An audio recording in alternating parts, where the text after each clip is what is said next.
Welcome to Alive. And now, Donica Hudson. You know, to put something on like this, it takes a call from God, and then it takes obedience to fulfill that call. And once you do that, the rest is up to God. And I believe God's about to pour His Spirit out upon our land because He's raising up quite a few Joshuas in this day to carry out His plan in the earth.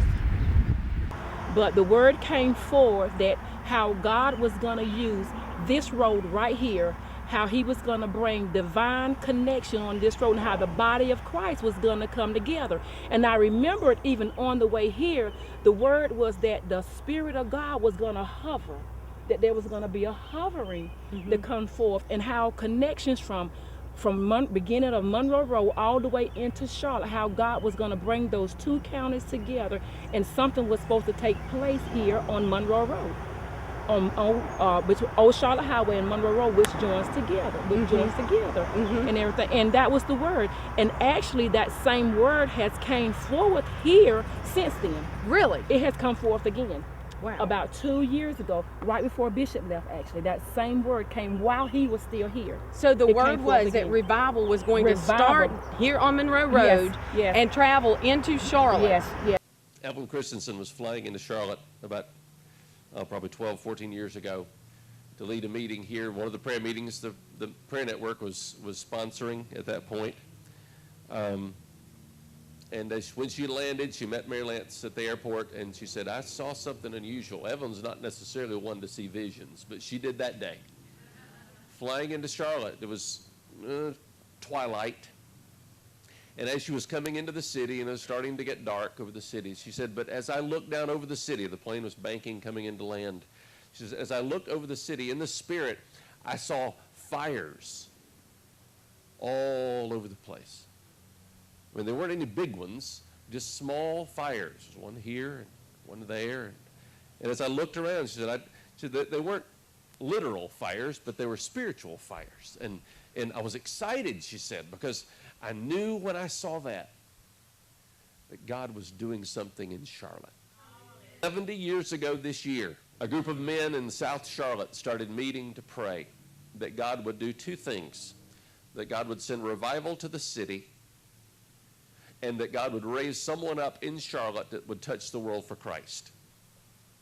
The spring of 1934, 70 years ago, a man named Mordecai Ham came to Charlotte to preach. In answer to those prayers, those men invited him. He came. He preached. Didn't know if the meeting was successful. There was just this guy named Billy Frank accepted Christ at the meeting. Billy Frank Graham. The world was touched in answer to those prayers. But that revival they prayed for has yet to be seen. Now, I say has yet to be seen on a large scale. But remember, the fires are burning. And they're getting closer. Nothing compares to the promise I have. Lord, nothing compares to the promise I have. Oh, yes, we can. Because of what He's done. Oh, what He's done for me. Yeah. We have life forever and a love. We are in a situation already where half of our children speak the language of faith and half speak the language of, and I'm not condemning when I say this, of MTV and every other genre of our culture. The battle is always over the next generation. Babylon, the first time it comes, deposes the king and takes Daniel and the 3 Hebrew children and the brightest young rising stars. It actually captures the next generation.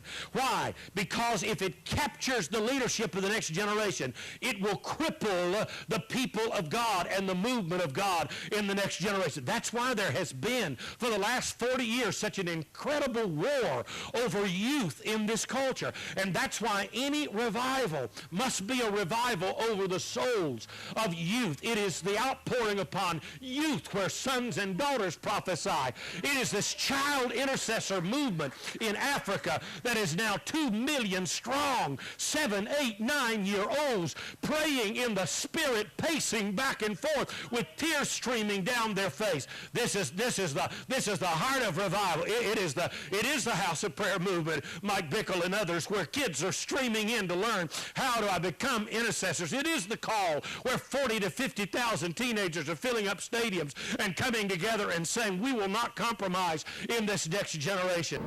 As I saw youth worshiping yesterday, it was, all I could do was weep, because I knew that God was fulfilling what He promised.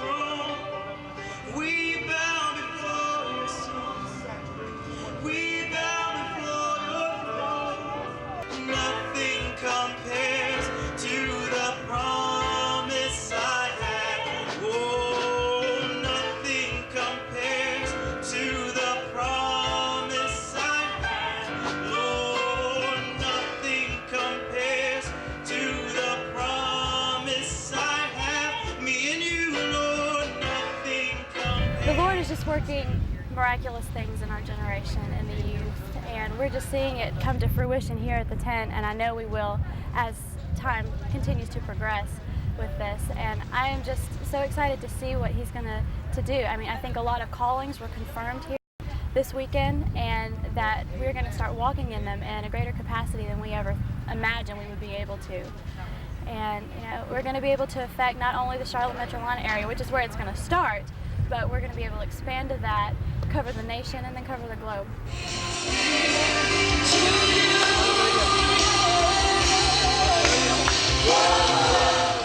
Then finally, a revival came, and for the first time in my life, I totally said, okay, fine.